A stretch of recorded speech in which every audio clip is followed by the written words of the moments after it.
Imagine being denied a loan just because someone didn't believe in you.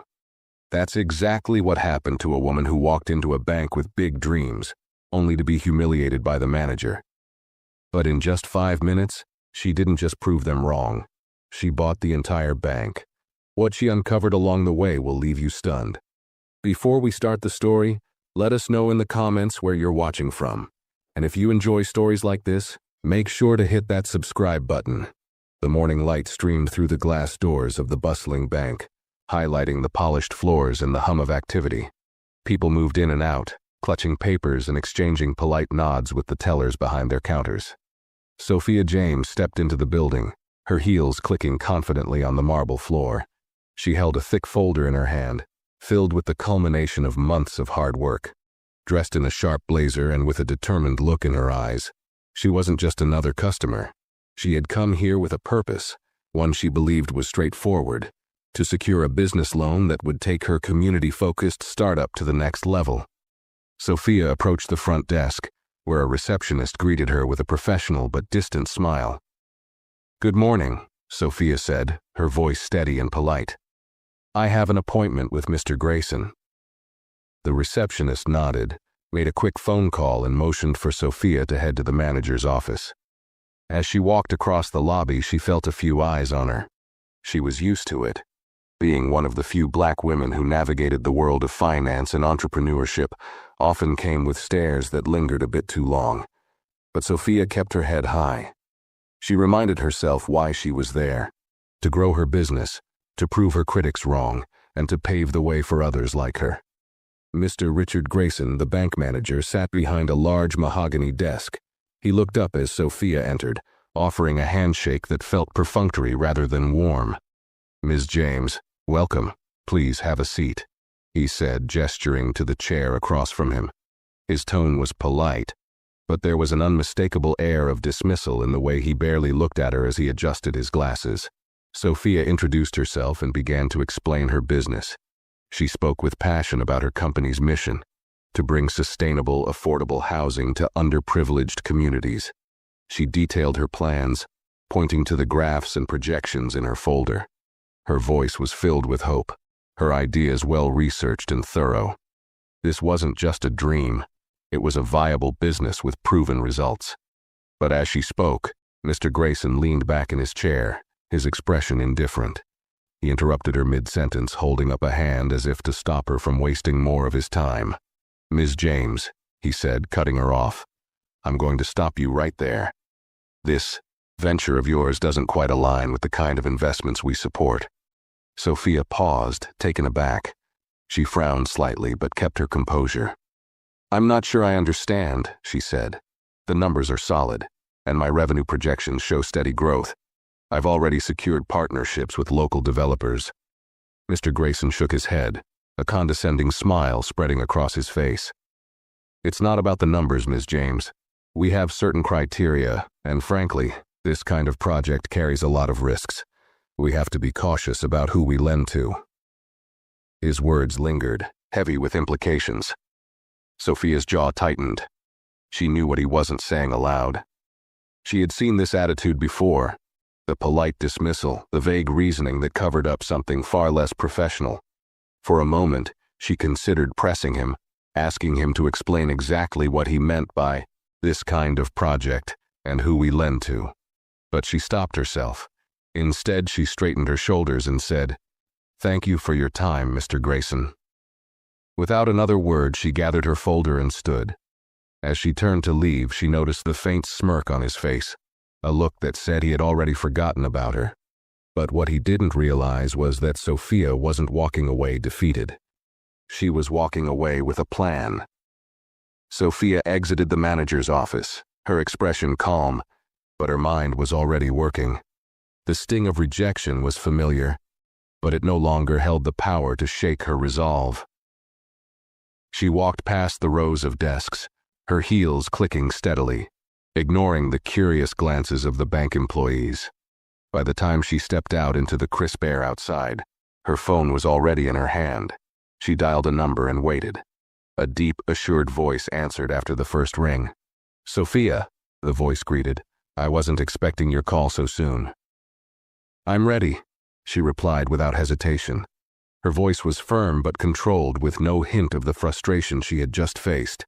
"Grayson denied the loan, just as we anticipated. Let's move forward with the acquisition." There was a brief pause on the other end of the line, followed by a chuckle. "I'll make the arrangements," the voice said. "You're sure you don't want to give him a heads up?" Sophia allowed herself a small smile, though her tone remained measured. "He doesn't deserve one. Let's make it official." She ended the call and tucked her phone back into her bag. Looking up at the grand facade of the bank, she let the weight of the moment settle over her. This wasn't just about a loan. It wasn't even about the business anymore.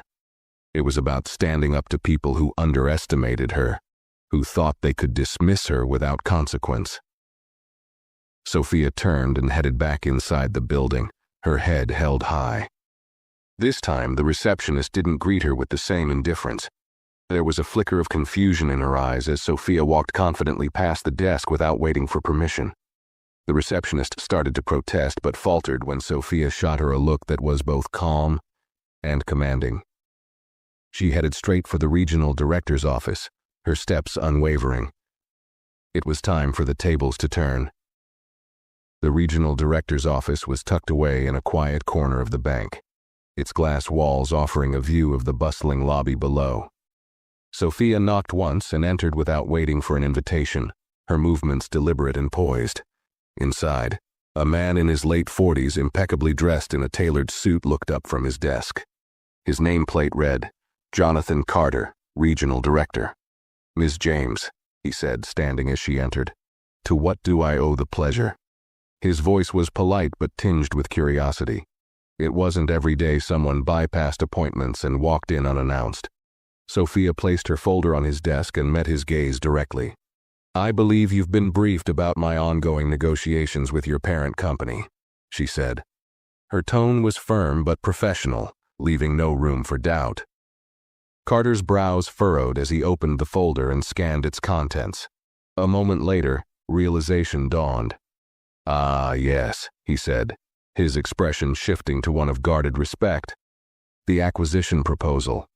I hadn't realized this was your project." Sophia's lips curved into a subtle smile. "It is," she confirmed, "and as of this morning the final terms were approved. Effective immediately, I am the majority shareholder in this bank." Carter blinked, momentarily at a loss for words.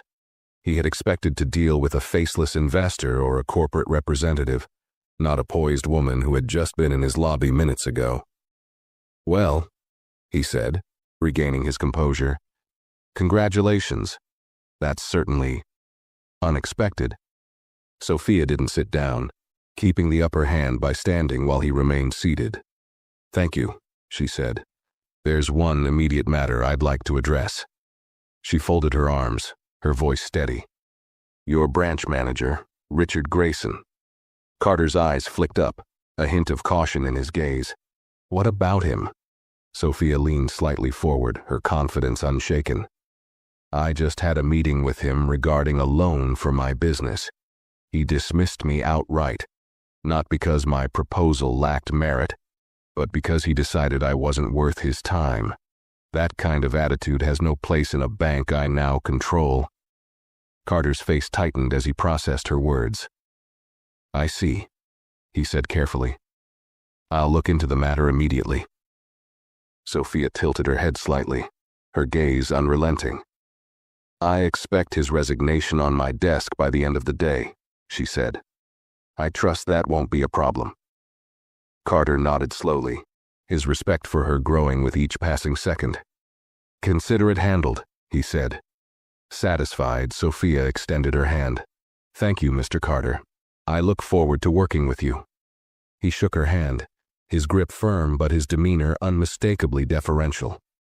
As Sophia exited the office, her posture was as steady as when she'd entered. The power dynamics in the building had shifted entirely, though most of the staff below still had no idea what was coming. With every step back toward the lobby, Sophia felt the weight of justice settling into place. This was only the beginning. Sophia walked back into the lobby with an air of calm authority, her eyes scanning the familiar layout with fresh perspective. The same tellers who had given her half-curious, half-dismissive glances earlier now seemed unsure of how to respond to her confident stride. She caught sight of Richard Grayson through the glass wall of his office. He was seated at his desk, casually flipping through paperwork, completely unaware of the storm heading his way. She paused in the center of the lobby, her presence commanding attention. A junior banker who had been observing her earlier hesitated before stepping forward. "Excuse me, Ms. James," he said nervously. "Can I help you with something?" Sophia gave him a measured smile. "Not at the moment, thank you. I believe you'll know soon enough," she replied, her tone polite, but with an edge that left the young man puzzled. Without breaking stride, she headed for the front desk, where the receptionist from earlier sat frozen, her mouth slightly open. "Would you be so kind as to call Mr. Grayson and let him know I'll be returning to his office in a moment?" Sophia said. The receptionist, now unsure of her footing, nodded hastily and picked up the phone. Sophia didn't wait for a response. She moved toward a quieter corner of the lobby and pulled out her phone again, dialing her investor contact. "The regional director is on board," she said smoothly, her voice low but firm. "Grayson will be dealt with shortly. Let's proceed with the employee announcement as soon as possible." As she ended the call, Sophia allowed herself a brief moment to reflect. Everything was moving quickly, exactly as planned. She had worked tirelessly to ensure that every contingency was covered. She hadn't expected Grayson's rejection to sting as much as it did, but that was a minor inconvenience compared to the satisfaction she felt now. Her thoughts were interrupted by a nervous clearing of the throat. She looked up to see the receptionist standing a few feet away. "Mr. Grayson will see you now," she said, her voice faltering. Sophia smiled and thanked her, walking with measured confidence back toward the office she had left not long ago. This time her posture wasn't just confident, it was unshakable. She opened the door without knocking, stepping inside before Grayson had a chance to react. "Ms. James," he said, his tone laced with thinly veiled annoyance. "Back so soon. I thought our discussion was finished." Sophia closed the door behind her and placed her bag on the chair she had sat in earlier. She took a moment, letting the silence settle in the room before speaking. "It seems there's been a change in circumstances," she said calmly, her eyes locking on his. "One that directly affects you." Grayson frowned, his dismissive demeanor faltering slightly. "What are you talking about?" he asked, leaning forward in his chair. Sophia's expression remained steady, her voice unyielding. "Mr. Grayson, I'm here to inform you that, as of this morning, I am the new majority shareholder in this bank. That means I'm now your employer." Grayson's face froze, the blood draining from his cheeks. For the first time since their initial meeting, he seemed truly at a loss for words. "That's impossible," he stammered, his voice barely audible. "It's not," Sophia said sharply. "And you'll find that out soon enough. But for now, you'll need to prepare your resignation. It's already been made clear to the regional director, and I expect your cooperation in making this transition as smooth as possible." Grayson's mouth opened, but no words came out. Sophia didn't wait for him to recover. She stood, collected her bag, and headed for the door. Pausing briefly, she looked back at him and said, "You underestimated the wrong person, Mr. Grayson. That's a mistake you won't make again." With that, she walked out, leaving the once smug manager sitting in stunned silence. As Sophia walked out of Grayson's office, she noticed the subtle shift in the atmosphere of the bank. Employees were beginning to sense that something significant was unfolding. Conversations in hushed tones replaced the usual buzz of business as Sophia made her way toward the center of the lobby. The receptionist avoided eye contact, her earlier aloofness now replaced by a visible nervousness. The regional director appeared moments later, stepping out of the elevator and striding toward her with purpose. "Ms. James," he said, his voice carrying across the room. "I've gathered the staff as you requested. They're waiting in the conference room." Sophia nodded, her calm demeanor never wavering. "Thank you, Mr. Carter," she replied. "Let's not keep them waiting." She followed him down a short hallway to the conference room. Inside, about 24 employees were seated around a large table, their faces a mix of confusion and curiosity. Among them was the junior banker who had approached her earlier, sitting stiffly with his hands folded in front of him. Grayson, however, was conspicuously absent. Sophia entered the room and stood at the head of the table, her presence commanding immediate attention. Carter remained by the door, watching silently as she addressed the group. "Good afternoon," she began, her tone steady but authoritative. "I'm Sophia James, and as of this morning, I am the new majority shareholder of this institution." A ripple of murmurs moved through the room. The employees exchanged startled glances, their surprise evident. Sophia allowed them a moment before continuing. "I understand this is unexpected, but I want to assure you that my focus is on the growth and success of this bank. However," she paused, her gaze sweeping across the room, "success starts with respect and accountability, and that applies to everyone at every level." Her words hung in the air, heavy with implication. The junior banker's eyes flickered with something that looked like relief, while others sat up straighter, their attention now fully on her. "I'll be reviewing the practices and policies of this branch closely," Sophia continued. "And there will be changes, necessary changes to ensure this is a place where fairness and professionalism are upheld at all times." She glanced toward Carter, who gave a subtle nod of agreement. Before anyone could ask questions, the door opened, and Grayson stepped in. His face was flushed, and his usual smugness had been replaced by a strained attempt at composure. Sophia turned to him, her expression neutral but her eyes sharp. "Mr. Grayson," she said, addressing him in front of the entire room, "I was just explaining that changes are underway, and your role in this organization has been reevaluated." Grayson froze in the doorway, his jaw tightening. "I see," he managed, his voice barely masking his frustration. Sophia gestured toward the empty chair at the far end of the table. "Please, take a seat," she said. "There's much to discuss, and I wouldn't want you to miss the opportunity to reflect on today's events." The tension in the room was palpable, and Grayson hesitated, clearly aware that the power dynamic had shifted completely. He finally sat down, his movements slow and deliberate, but his gaze never met Sophia's. Sophia's calm voice filled the room again. "This isn't just about a loan or a single decision," she said, addressing the group, but making sure Grayson felt the weight of her words. "This is about creating an environment where every person, whether they're a client or an employee, is treated with the dignity they deserve." Her eyes lingered on Grayson for a moment longer before she turned her attention back to the staff. "Together, we will build something better, and it starts today."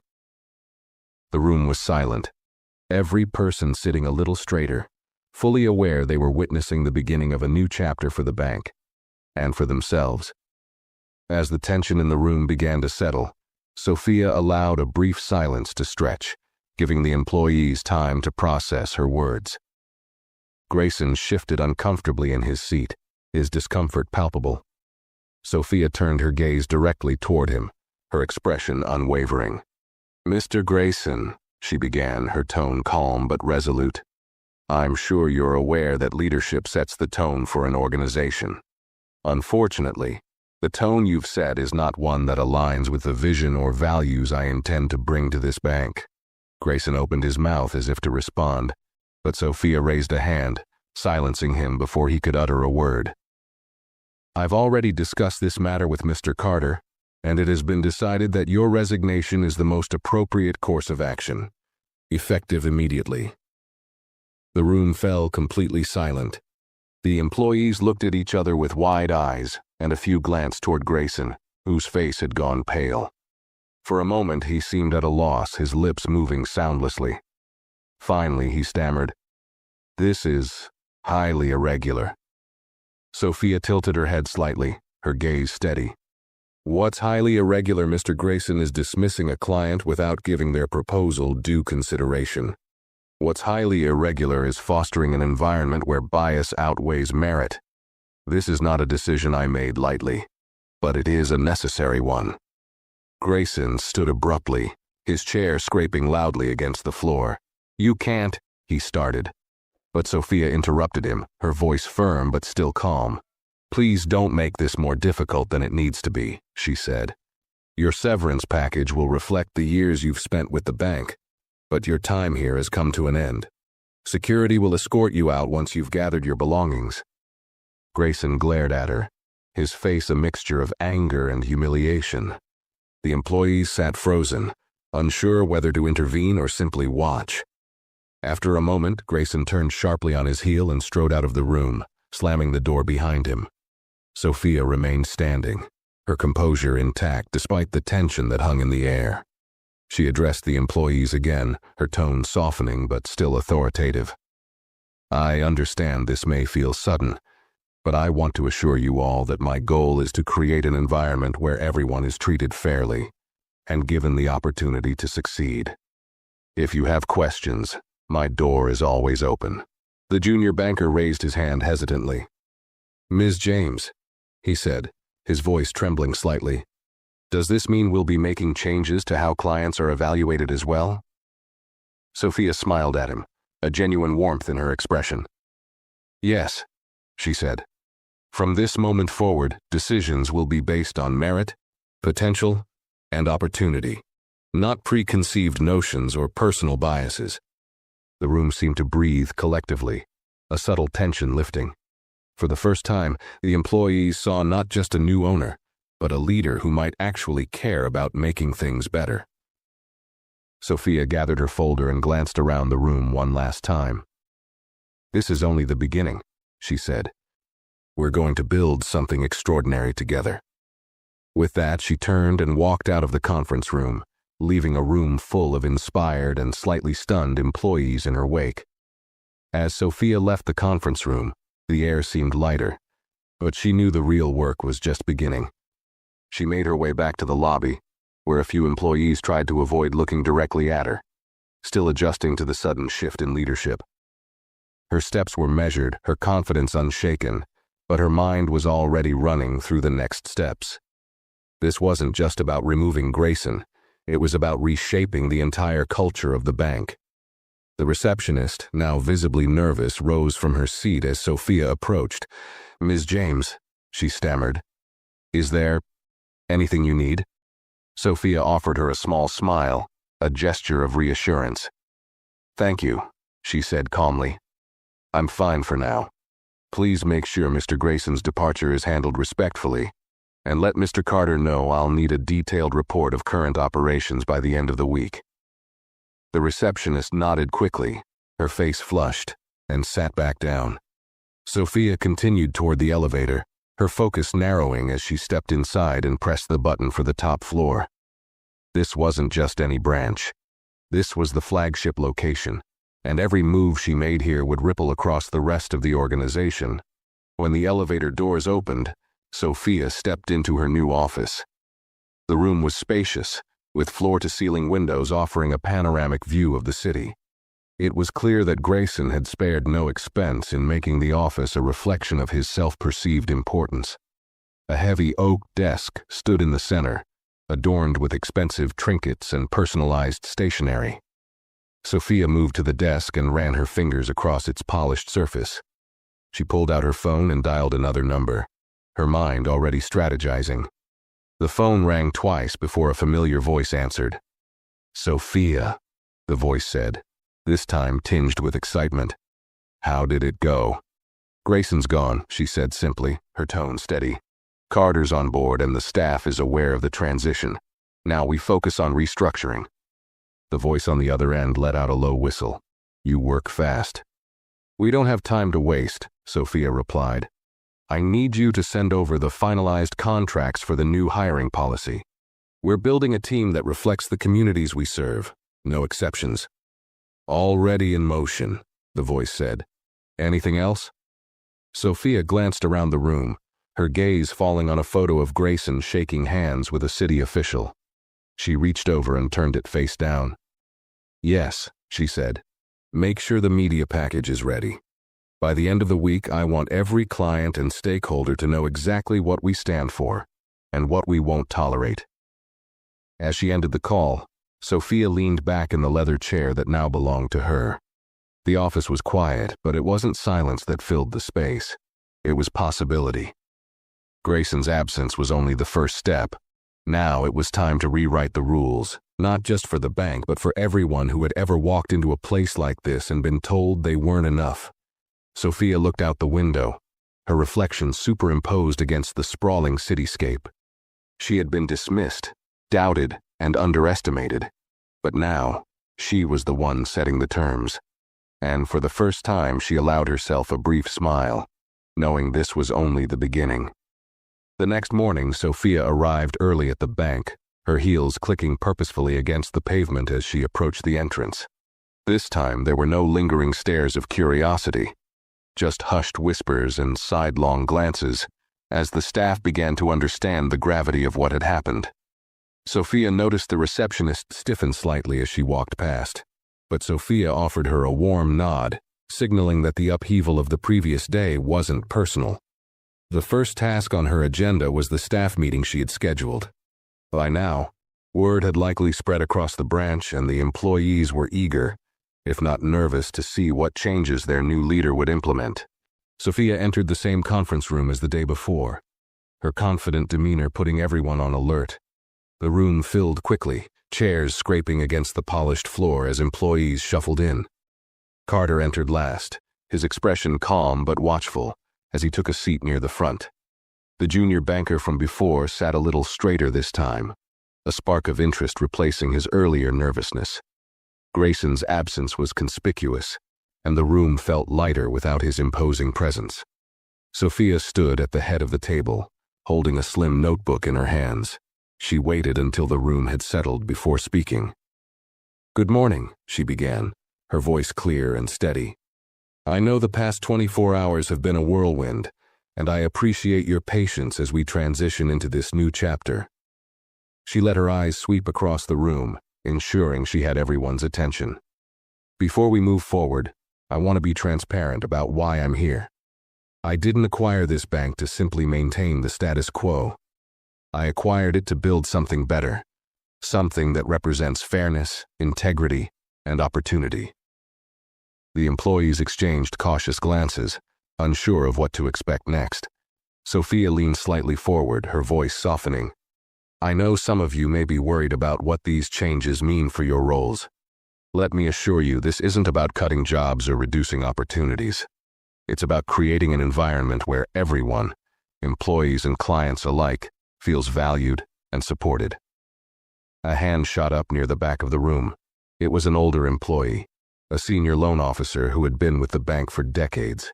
"Ms. James," he began, his tone respectful but hesitant.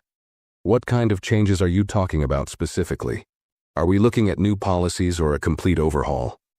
Sophia nodded, appreciating the direct question. "Both," she said simply. "We'll be revising our client evaluation criteria to eliminate any unconscious biases that may have crept into the decision-making process. Additionally, I'll be implementing new training programs to ensure every employee has the tools they need to succeed." The murmurs returned, this time tinged with cautious optimism. The junior banker raised his hand next. "Will we be addressing how loans are approved?" he asked, his voice more confident now. "Because honestly, some of the processes we've been following seem outdated." Sophia's lips curled into a small smile. "Exactly," she said. "The approval process will be streamlined and revised to focus on potential and innovation, not just rigid formulas. We'll also be introducing more community outreach programs to support underrepresented entrepreneurs." The energy in the room began to shift. Some employees looked thoughtful, others nodded in agreement. Even Carter, who had initially appeared skeptical of Sophia's sweeping vision, seemed to relax slightly, his arms uncrossing as he leaned forward to listen more intently. As the meeting wrapped up, Sophia delivered her final message. "This is a chance for all of us to be part of something transformative. Change can be challenging, but it also brings opportunity. I hope you'll join me in making this branch the standard for what a modern bank should look like." The room erupted into light applause, a sound that surprised even Sophia. She smiled and thanked them, then stepped aside as the staff began to file out. Carter lingered near the door, waiting until the others had left before approaching her. "You have their attention," he said, his tone carrying a hint of admiration. "That's no small feat after what they've been through." Sophia turned to him, her expression thoughtful. "It's not about having their attention," she said quietly. "It's about earning their trust, and that's what we'll do. Together." Carter nodded, a flicker of respect passing across his face. "Let me know how I can help," he said. Sophia gave him a firm handshake. "You already are." As she stepped back into her new office, Sophia felt a renewed sense of purpose. There were mountains yet to climb, but for the first time she saw the path ahead clearly. Change wasn't coming. It had already arrived. Later that afternoon, Sophia sat at her desk, reviewing the reports Carter had provided on the bank's current operations. The numbers were strong, but there were glaring patterns that stood out to her. Certain demographics repeatedly overlooked for loans, a sharp decline in small business applications, and an over-reliance on high-risk corporate ventures. These weren't just inefficiencies. They were symptoms of a system that needed to be rethought from the ground up. Her thoughts were interrupted by a knock on the door. She looked up to see the junior banker from the conference room standing hesitantly in the doorway. "Ms. James, do you have a moment?" he asked, his voice careful but determined. "Of course," Sophia said, gesturing for him to come in. "And call me Sophia. What's on your mind?" He stepped inside, closing the door softly behind him. "I just wanted to say thank you," he began, his words spilling out quickly as if he'd been rehearsing them. "For what you said earlier. It's the first time I've felt like someone's actually listening to people like me." Sophia set her pen down and leaned forward slightly. "People like you?" she prompted gently. He nodded, his cheeks flushing slightly. "Newer employees, younger staff, people who don't have decades of experience or connections. I've been here for 2 years and it's been frustrating. A lot of my ideas don't even make it past the first layer of management. And sometimes the way clients are treated," he trailed off, shaking his head. "It doesn't sit right with me." Sophia listened intently, letting his words sink in. She had suspected as much, but hearing it confirmed made the issue feel even more urgent. "What's your name?" she asked. "Michael," he replied. "Michael Harper." "Well, Michael, I appreciate you coming to me with this," Sophia said. "You're right. People like you are the future of this bank, and your voice matters. If you're willing, I'd like you to be part of a team I'm assembling to review and propose changes to our internal processes." Michael blinked in surprise. "Me? Really? I mean, I don't have much seniority." "Seniority doesn't equal insight," Sophia interrupted, her tone firm but kind. "I need people who aren't afraid to speak up, who see the problems clearly because they're living them. Are you in?" Michael's hesitation melted into a tentative but genuine smile. "I'm in," he said, his voice carrying a note of newfound confidence. "Good," Sophia said. "We'll meet next week to start planning. In the meantime, if you notice anything else that doesn't sit right with you, let me know." Michael nodded and left the office, his steps lighter than when he'd entered. As the door clicked shut behind him, Sophia leaned back in her chair, allowing herself a moment of satisfaction. Building trust wasn't just about addressing big, sweeping issues. It was about empowering individuals like Michael to believe they could make a difference. She glanced at the stack of reports on her desk, her focus sharpening once again. Change wasn't just about identifying what was broken. It was about finding the people who could help fix it. And now, she had her first ally. The next few days were a whirlwind of activity. Sophia immersed herself in the inner workings of the bank, meeting with department heads, reviewing outdated policies, and holding one-on-one conversations with employees. Each meeting revealed more of the systemic problems that had been allowed to fester under the previous leadership. Rigid loan criteria that stifled innovation, a lack of diversity in hiring practices, and a growing disconnect between the bank and the communities it was meant to serve. One morning, As Sophia was sifting through another pile of reports, her phone buzzed with a notification. It was an email from Carter, flagged as urgent. She opened it and found a detailed summary of complaints lodged against Grayson over the past 5 years, most of which had been ignored or quietly dismissed. Among them were several accusations of discriminatory behavior from both employees and clients. Sophia's jaw tightened as she read through them, each line adding fuel to her resolve. A knock on her door pulled her from her thoughts. "Come in," she called. Carter stepped inside carrying a folder.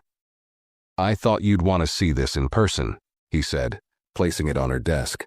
Sophia opened the folder and found more documentation, emails, memos, and meeting notes that painted an even clearer picture of Grayson's pattern of misconduct. "How did this go unchecked for so long?" she asked, her voice calm but with an edge of frustration. Carter sighed, sitting down across from her. Grayson was untouchable for a while. He had connections higher up and no one wanted to rock the boat. Complaints were either buried or dismissed outright. It wasn't right, but people felt powerless to challenge him. "Well," Sophia said firmly, closing the folder, "that ends now. I want a formal statement drafted acknowledging the bank's past failures to address these issues, along with an outline of the corrective actions we'll be taking moving forward.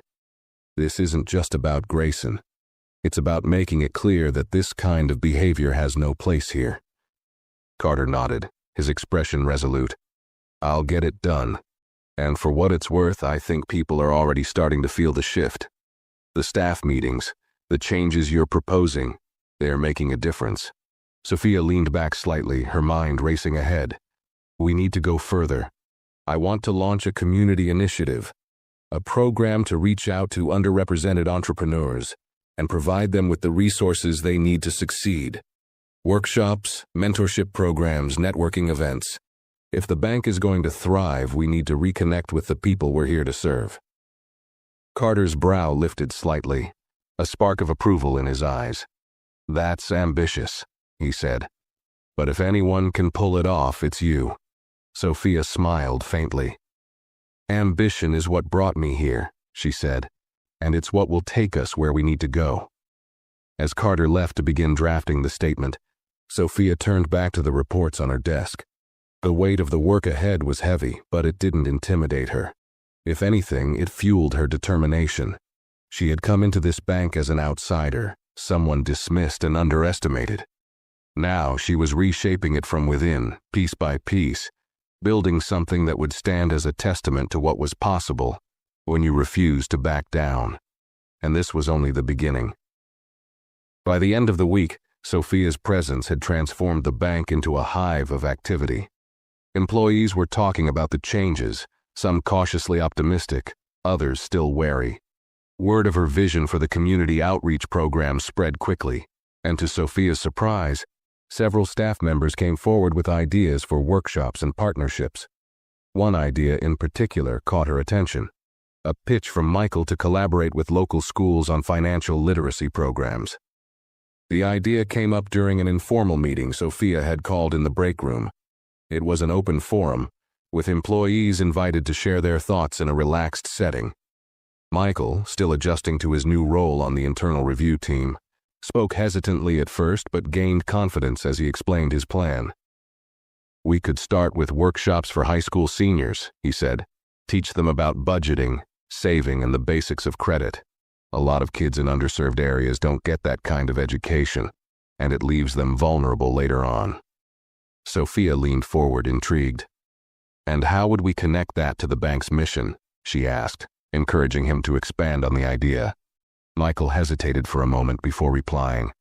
"We could offer scholarships tied to the program," he said. "Maybe even internships for students who show promise. It would be a way to invest in the community while also building relationships with future clients." The room buzzed with quiet approval, and Sophia nodded, impressed. "I like it," she said. "Let's put together a proposal and figure out how we can make it happen." The conversation sparked a wave of other ideas, and for the first time, the atmosphere in the bank felt energized. Employees who had previously kept their heads down now seemed eager to contribute, their voices growing louder and more confident as Sophia encouraged them to speak up. She could feel the momentum building, the shift from compliance to engagement. But not everyone was on board. That afternoon, as Sophia returned to her office, she found a note slipped under her door. The handwriting was scrawled and hurried, but the message was clear. Stick to your loans and leave the rest alone. Don't ruin what works. Sophia stared at the note, her mind racing. She knew that implementing change would ruffle feathers, but this felt different, more personal. Someone within the bank was resisting her leadership, and they weren't afraid to make their displeasure known. She tucked the note into a drawer and sat down at her desk, her jaw tightening. There was no way she was backing down now. If anything, the message only strengthened her resolve. Whoever had written it didn't understand who they were dealing with. Sophia picked up the phone and called Carter. When he answered, she wasted no time. I need a full audit of department-level operations, she said, her voice firm. Focus on expense reports, client records, and interdepartmental communications. I want to know exactly where every penny and every policy stands. Carter paused, sensing the urgency in her tone. Do you suspect something? He asked. I don't suspect, Sophia replied. I know. Something doesn't add up here, and I need answers. As she hung up, Sophia stared out the window, her reflection staring back at her. Change was never easy, and it often revealed hidden cracks in the foundation. But cracks could be sealed, and weak structures could be rebuilt. This wasn't just a battle for the bank. It was a battle for what the bank could become.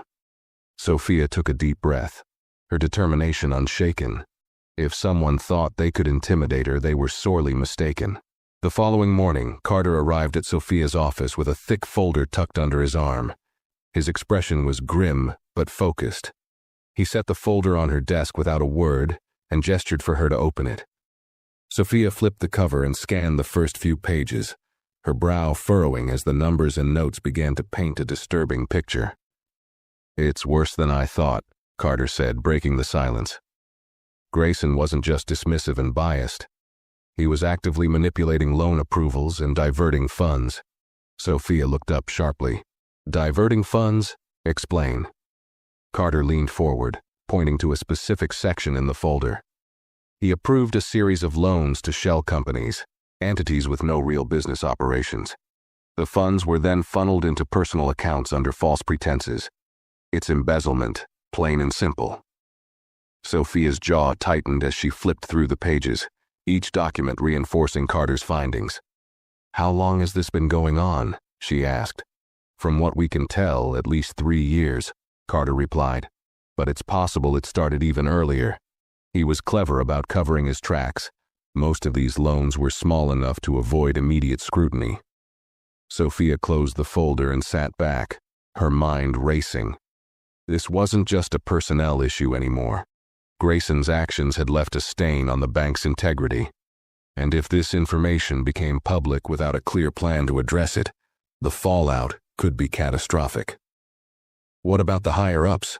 Sophia asked. Did anyone else know about this? Carter hesitated before answering. We haven't found evidence that anyone above Grayson was involved, but there's no guarantee they weren't turning a blind eye. It's hard to believe he pulled this off entirely on his own. Sophia nodded, her thoughts sharpening into a plan. We need to move quickly, she said. First, freeze any remaining accounts tied to these shell companies. Second, prepare a report for the legal team. I want them to start building a case immediately. Carter scribbled notes as she spoke, his demeanor all business. And what about the staff? He asked. Do we keep this under wraps for now? No, Sophia said firmly. Transparency is non-negotiable. The employees need to know what's been happening here, and they need to know that we're taking steps to fix it. Secrets are what allowed this to go on for so long. That ends now. Carter nodded, a flicker of admiration in his eyes. You've got it. I'll start on this right away. As he left, Sophia leaned forward, resting her elbows on the desk. The magnitude of what she'd uncovered weighed heavily on her, but she refused to let it slow her down. Grayson's corruption was a betrayal not only of the bank's clients but of the hard-working employees who had trusted their leadership. Fixing this wouldn't be easy, but she was ready for the challenge. Sophia reached for her phone and dialed a number she'd saved weeks ago but hadn't yet needed. Her contact at the local press. When the journalist answered, Sophia got straight to the point. "I have a story for you," she said, her voice steady. "But we'll need to meet in person." The journalist agreed, and Sophia set the time and place. If she was going to clean up this mess, she needed to control the narrative. It wasn't just about damage control. It was about accountability. As she hung up, a new wave of determination surged through her. Grayson might have left the building, but his shadow lingered. It was time to clear it for good. Later that evening, Sophia sat in a quiet corner of a downtown coffee shop, her hands wrapped around a warm mug of tea. Across the table sat Daniel Brooks, an investigative journalist known for his sharp reporting and no-nonsense approach to exposing corruption. He had his notepad open, pen poised, and an intense look of curiosity etched on his face. "All right, Ms. James," Daniel said, leaning slightly forward. "You've got my attention. What's going on at your bank?" Sophia took a steadying breath. This was the moment she had been preparing for. "What I'm about to share is sensitive, but it needs to be addressed. The previous branch manager, Richard Grayson, was involved in a long-term scheme to approve fraudulent loans and divert funds into personal accounts. We've uncovered evidence that spans at least 3 years, possibly longer." Daniel's eyebrows shot up. "And you're willing to go public with this?" "Yes," Sophia said firmly. "The public deserves to know the truth. But I also need this story to highlight what we're doing to fix it. Transparency is key, but so is rebuilding trust." Daniel nodded, scribbling notes as she spoke. "How deep does this go? Are we talking about a systemic issue across the entire bank or something isolated to your branch?" "For now, the evidence points to Grayson acting independently within this branch," Sophia explained. "But we're conducting a full audit to ensure this behavior hasn't spread further. I won't allow the reputation of this institution or the hard work of its employees to be tarnished by one man's greed." The journalist's pen paused and he looked up at her. "And what happens if this blows up bigger than you expect? This could lead to lawsuits, regulatory scrutiny, even a hit to your client base." Sophia met his gaze without flinching. "That's a risk I'm willing to take," she said, "because the alternative is worse, letting this stay buried and allowing corruption to fester. I'm not here to preserve the old ways of doing business. I'm here to rebuild from the ground up, no matter how messy it gets." Daniel leaned back in his chair, clearly impressed. "You're taking a big gamble, Ms. James. But I respect it. When do you want to run the story?" "Give me 48 hours, Sophia replied. "I want to inform the employees and our stakeholders first. They deserve to hear it from us, not through the news." "Fair enough," Daniel said, closing his notebook. "I'll start drafting it and I'll hold the publication until you give the go-ahead." As they shook hands and parted ways, Sophia felt a sense of relief mixed with determination. The wheels were in motion, and there was no turning back now. She had chosen the harder path, but it was the only one that aligned with her vision for the bank and her values. The following morning, Sophia called an emergency all-staff meeting. The employees filed into the conference room, murmurs of concern filling the space. Even Carter, who had been briefed earlier, looked slightly uneasy as he took his seat near the front. Sophia stood at the head of the table, her expression calm but resolute. She waited until the room had quieted before she began. "Thank you all for coming on such short notice," she said. "I called this meeting because I believe in transparency, and I owe it to each of you to be honest about what we've discovered." She paused, letting the weight of her words settle. "Over the past few days, we've uncovered evidence of financial misconduct within this branch. Fraudulent loans, misappropriation of funds, and unethical practices that have gone unchecked for years. This behavior is unacceptable, and I want to be clear, it will not be tolerated." The room fell silent, the air heavy with tension. Employees exchanged uneasy glances, and a few visibly stiffened. Sophia pressed on. I know this is difficult to hear, but it's important to understand that this is not a reflection of who we are, or who we're going to be moving forward.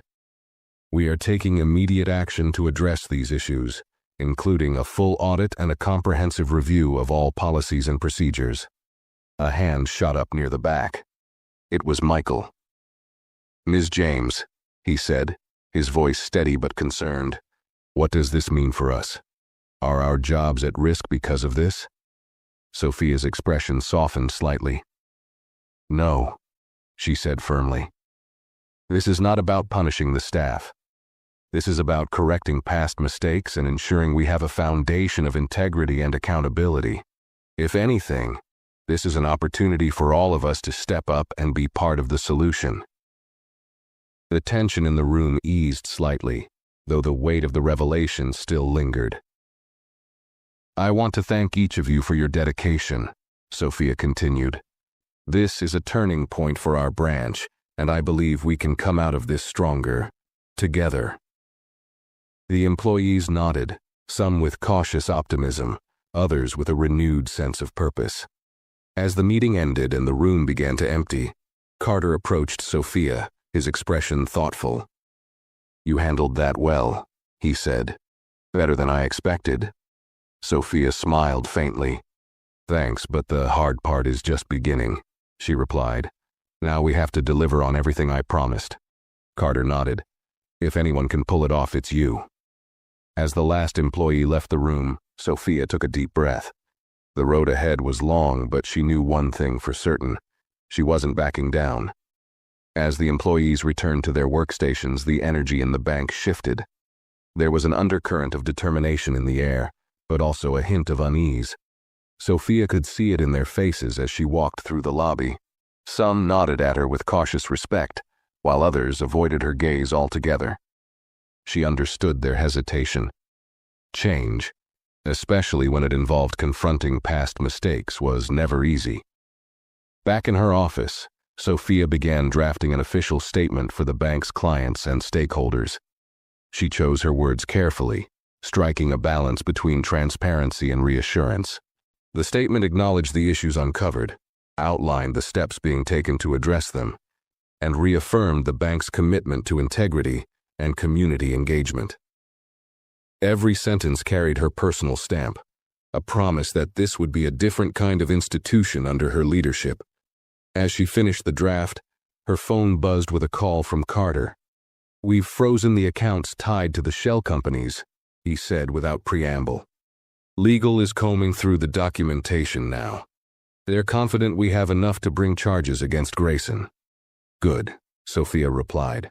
What about the external auditors? Have they started reviewing the other branches? They're on it, Carter confirmed. No red flags so far, but they'll need a few weeks to complete the full audit. Keep me updated, Sophia said. I don't want any surprises. After ending the call, Sophia leaned back in her chair, letting the weight of the day settle over her. She knew she was making progress, but the note she'd received earlier lingered in the back of her mind. Someone in the bank had been complicit, or at the very least resistant to the changes she was implementing, and they weren't afraid to make that known. Sophia pulled the note from her desk drawer and read it again. The words were sharp, almost rushed, as if the writer had been in a hurry or nervous. She scanned the handwriting carefully, looking for clues, but there was nothing distinct enough to identify the sender. With a sigh, she placed the note back in the drawer and locked it.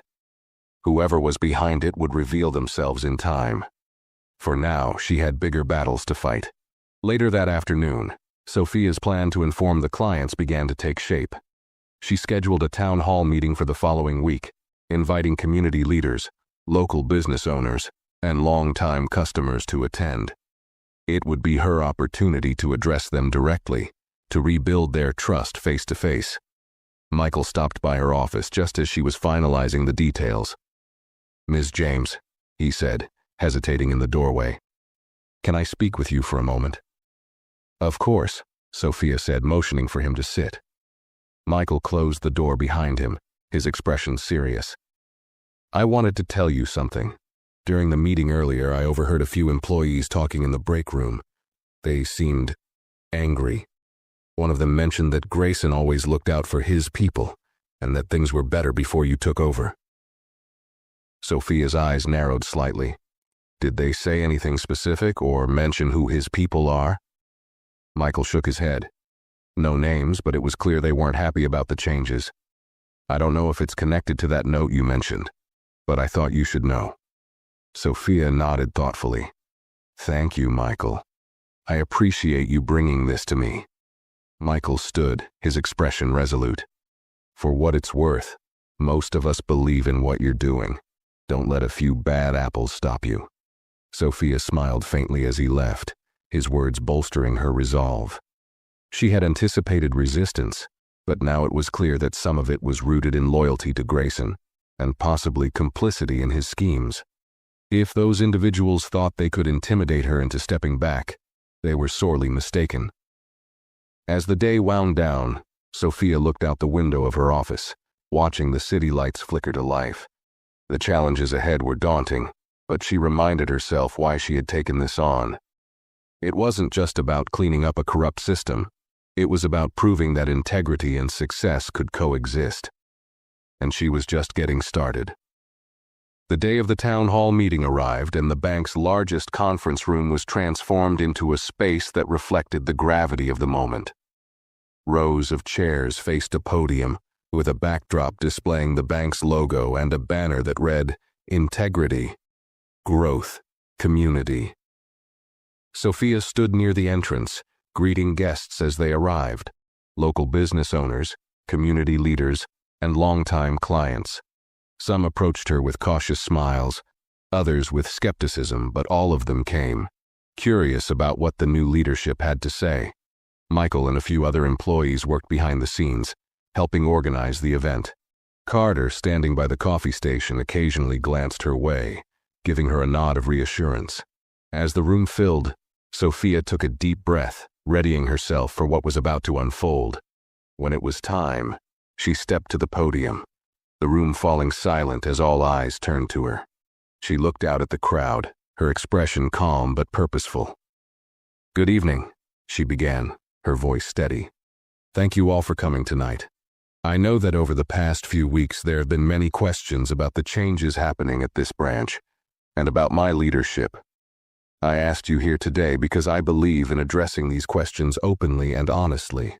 She paused, letting her words sink in. When I acquired this bank, I envisioned a place that not only served its clients but uplifted its community. What I discovered, however, was a system plagued by practices that betrayed that vision. Over the past few weeks, we have uncovered financial misconduct and systemic issues that have harmed both clients and employees. Tonight, I want to share what we are doing to make things right. The room remained silent, tension thick in the air. Sophia took a moment before continuing. First, we have terminated individuals responsible for unethical behavior, and we are cooperating with legal authorities to hold them accountable. Second, we are implementing new safeguards to ensure transparency and fairness in all operations.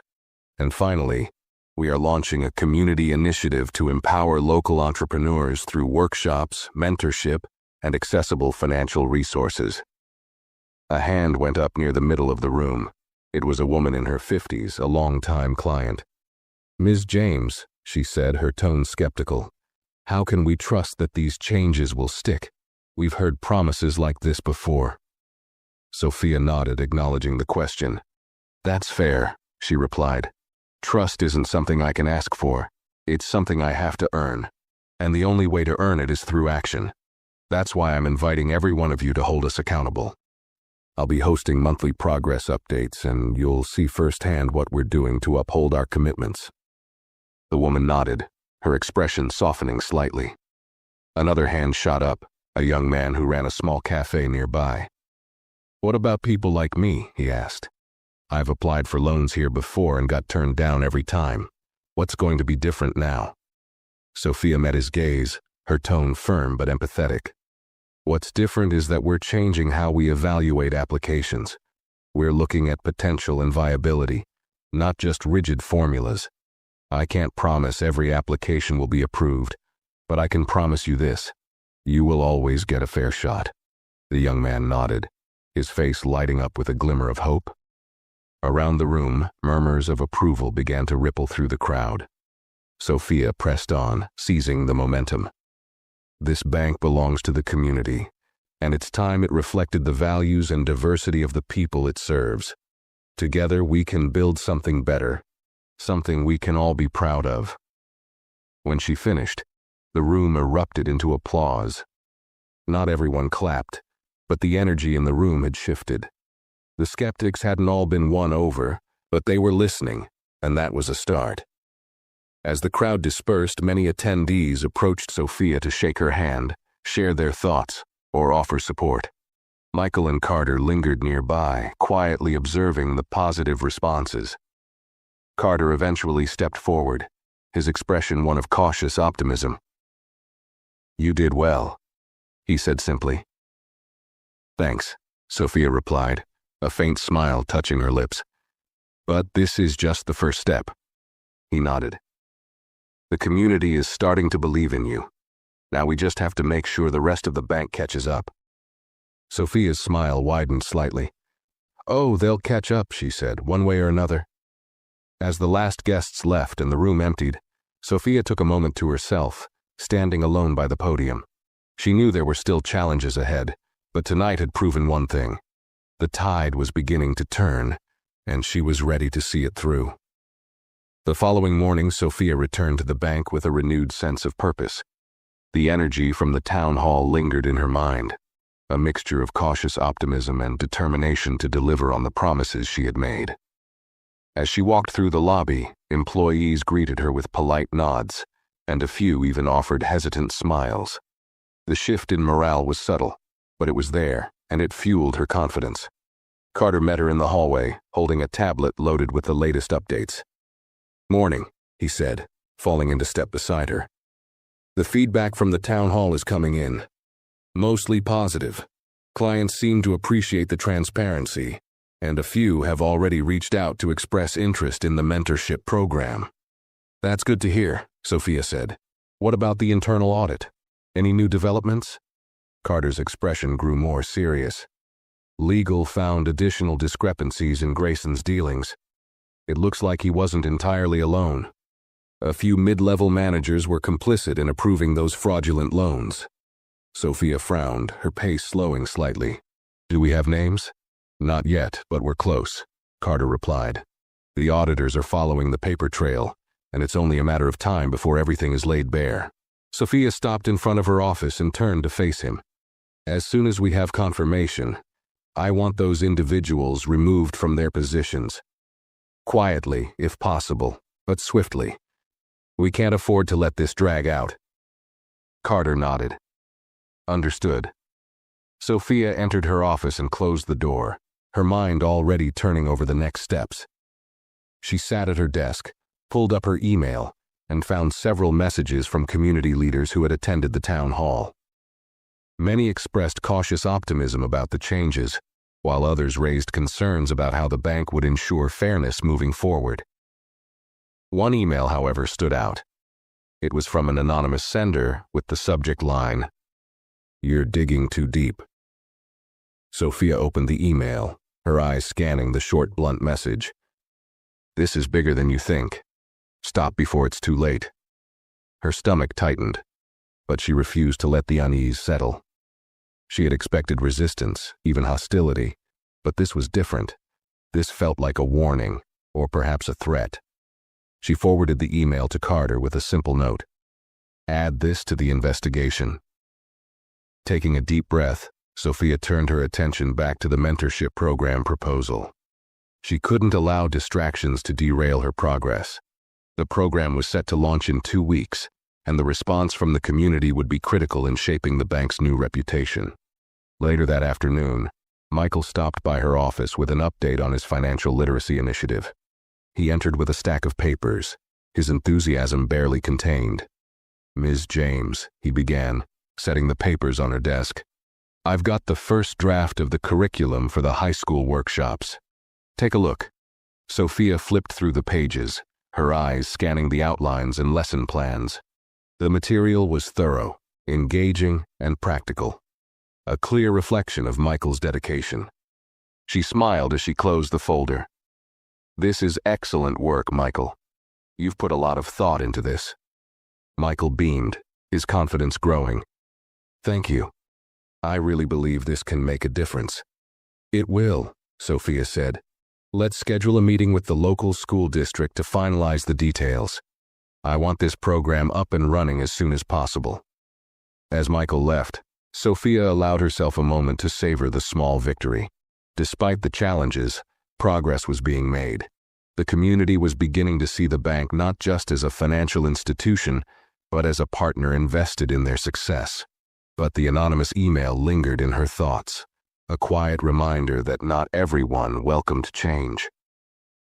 Sophia leaned back in her chair, her gaze falling on the cityscape outside her window. Whatever forces were working against her, she knew one thing: she wasn't stopping. Not now. Not ever.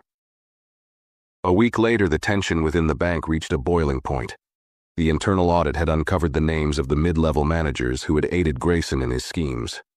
Carter briefed Sophia in her office, his tone laced with urgency. "We've identified 3 individuals," he said, handing her a detailed report. "They were complicit in approving fraudulent loans and received kickbacks. The evidence is solid, and legal recommends immediate termination." Sophia reviewed the report carefully, her jaw tightening with each page. The names weren't surprising. They were among the employees Michael had overheard complaining in the break room. They had been vocal in their resistance to her leadership, but now their motivations were clear. "I'll handle this personally," Sophia said. "Schedule individual meetings with each of them for tomorrow morning. Security will escort them out afterward." Carter raised an eyebrow. "You're sure you want to do this directly? It might get ugly." "I'm sure," Sophia replied. "They need to hear it from me. This isn't just about firing them. It's about sending a message to everyone else." The next day, the meetings went exactly as Sophia expected. Each of the 3 managers reacted with a mix of denial, anger, and desperation. One tried to plead ignorance, another blamed Grayson entirely, and the third lashed out, accusing Sophia of targeting them unfairly. "I'm not here to argue," Sophia said calmly to the last one. "The evidence speaks for itself. Your actions not only hurt this bank but the clients and communities we serve. This is the consequence of your choices." By the time the final manager was escorted out, word had spread through the branch. Employees whispered among themselves, but the overall mood was one of relief. For the first time, they saw that the new leadership wasn't just talk. Sophia was taking real action to clean up the mess left behind. As the day wound down, Carter stopped by her office. "You've made your point," he said. "I think people are starting to get the message." "Good," Sophia replied. "But this isn't just about punishment. We need to rebuild trust from the ground up. That's the real challenge." Carter nodded, a flicker of respect in his eyes. "And you're meeting it head on." Sophia gave him a faint smile as he left. She knew there was still much to do, but the weight of the day felt lighter. Progress was being made, slowly, steadily, and unmistakably. 2 weeks later, the mentorship program officially launched. The bank's largest conference room was filled with young entrepreneurs, high school students, and community leaders, all eager to participate in the workshops. Sophia stood at the front of the room, flanked by Michael and a few other employees who had volunteered to lead sessions. As she addressed the crowd, Sophia felt a surge of pride. "This program represents the future of our bank," she said. "It's about more than loans and accounts. It's about building relationships and empowering the people who make our community thrive." The audience responded with applause, their enthusiasm palpable. Michael took over, diving into the first workshop with a confidence that reflected the transformation Sophia had seen in him over the past few weeks. Watching him speak, she felt a sense of validation. The changes she had fought for weren't just theoretical. They were taking root in the lives of real people. Later that evening, as Sophia walked through the quiet halls of the bank, she reflected on how far they had come. The threats, the resistance, and the challenges had been daunting, but she had stood her ground. The institution she had inherited, a place marked by corruption and complacency, was transforming into a beacon of integrity and opportunity.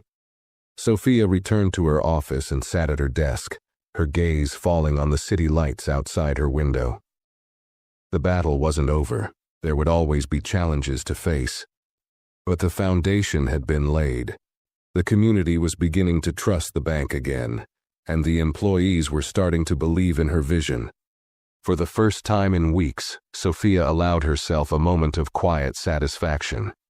She had taken on a system that tried to dismiss and undermine her, and she had proven not just to them, but to herself, that change was possible.